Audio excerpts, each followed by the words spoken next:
Hey friends, it's Sean from Seek and Enjoy, and just give you a little update on where we're at and how we're approaching the virus reaction in the country, and doing our job to stay sheltered in place as best we can and not put other people at risk. I'm seeing a lot of stuff on the news and seeing people in chat rooms that don't seem to be concerned about it and are telling me you need to quit listening to Bernie Sanders. It's like, anyway, people like Bernie Sanders and me, we're listening to the experts and, taking the precautions that are advised by the experts. My niece is a virologist, and, I listen to what she says, and I listen to the CDC, and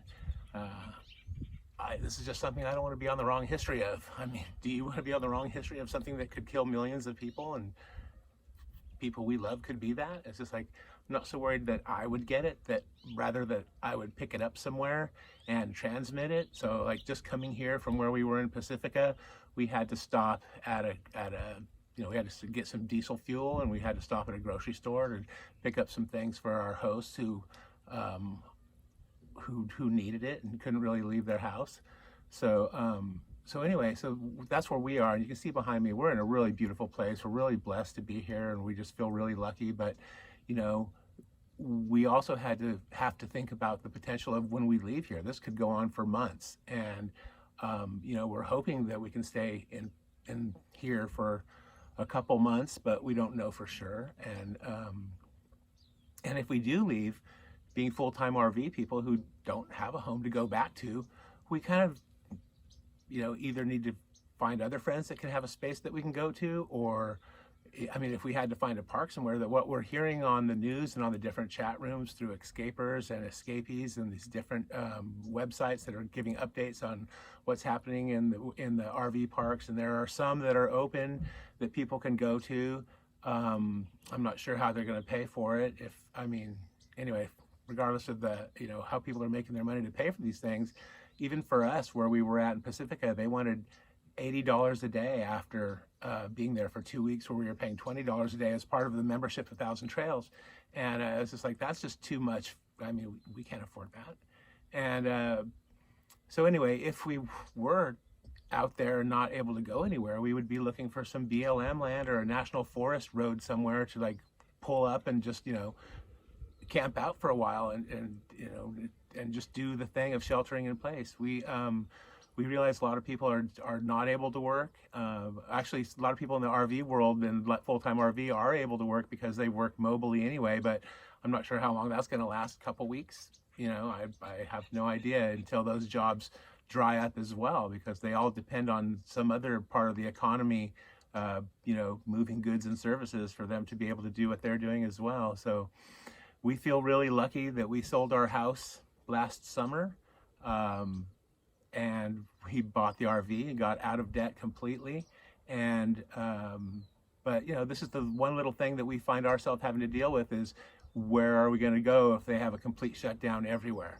And I'm not too worried about that, because if I'm somewhere and they shut it down, hey, my question to them is, where would you want me to go, right? Do you want me to just keep driving away and make me somebody else's problem? Or do you have a place here in town that I can go park at, and, on sunny days, we have enough solar to power us, we can get by on solar. We don't need anybody's electricity. Having water and a place to dump is kind of the two things that we need to have. And, I don't worry about things. I just put it out to the universe. And so far in this life, the universe responds to what is happening in my life. I realize that to a lot of people that just sounds insane, because you live a life that you feel like you need to be in control a lot. But that's kind of a funny thing about being in control when something like this happens and you realize that you aren't in control at all. You can be defiant and resistant to what is, and do some of the things people are doing and not taking heed of the warnings. But hey, I'll just kind of pray for those people, and hopefully they get over their denial without too much pain. I just, I realize it sounds kind of crazy, but what I see going on here is just kind of a cure for the denial.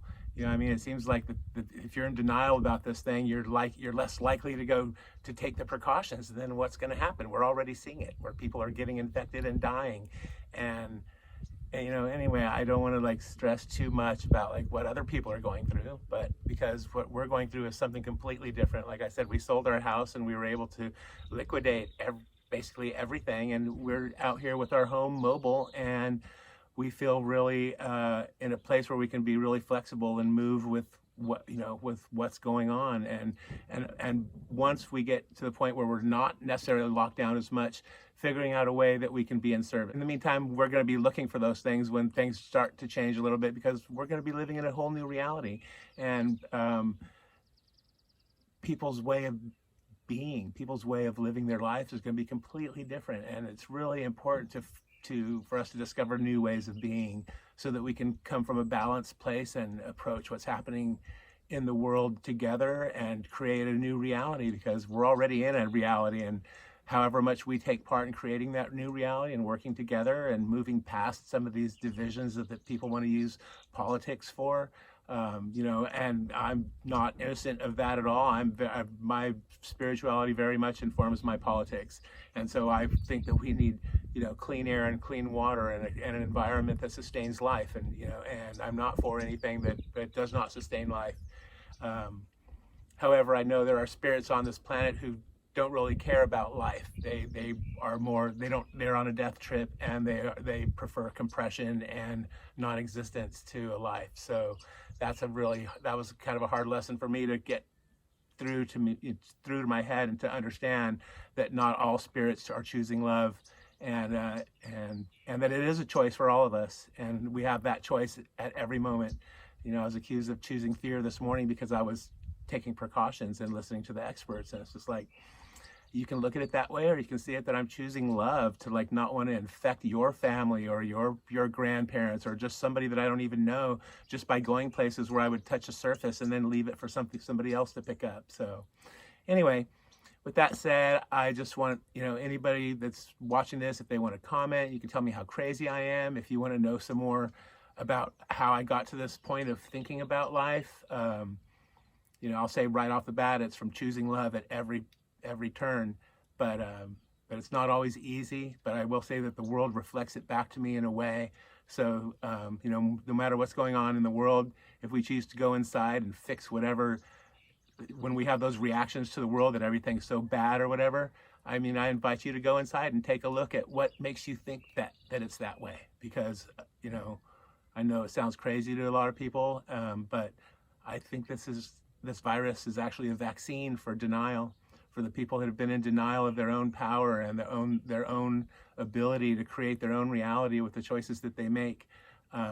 It's such a powerful thing to live a life where you don't have to defend yourself from what other people think about it, because you have the experience that shows you that choosing love is the way to go. So anyway, that's about what I have to say for today. I have a lot more to say on a lot of these subjects. If you have any questions about any of this balance or spirit or will, and how this stuff works out in us individually, and how that plays out and how we see our world, you know, I'm open to hearing all those things. So I hope you guys are doing well. I hope you're learning to love yourself deeply and the people around you. And hey, it's time to start making those choices that really design our future. So I hope you're in it with me, and I'll talk to you guys again pretty soon. Much love. Peace.